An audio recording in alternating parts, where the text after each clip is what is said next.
জোরপাটকি গ্রাম পঞ্চায়েতের গোলকগঞ্জে তৃণমূলের প্রতিষ্ঠা দিবস উপলক্ষে হলো সভা। সোমবার রাতে মাথাভাঙ্গা ১ নম্বর ব্লকের জোরপাটকি গ্রাম পঞ্চায়েতের গোলকগঞ্জ এলাকায় তৃণমূলের ২৭তম প্রতিষ্ঠা দিবস উপলক্ষে সভা অনুষ্ঠিত হয়।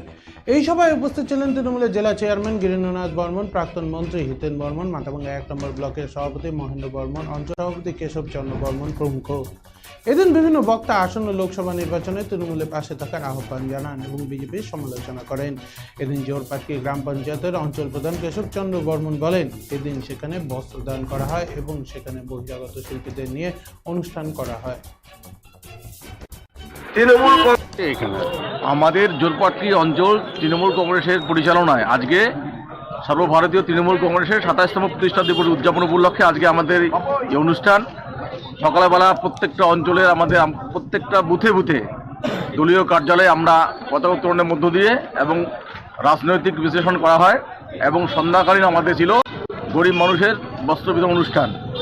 আমরা প্রায় ২০০ কম্বল বিতরণ করি গরিব মানুষের, যারা শীতে প্রচণ্ড ঠান্ডা পড়েছে।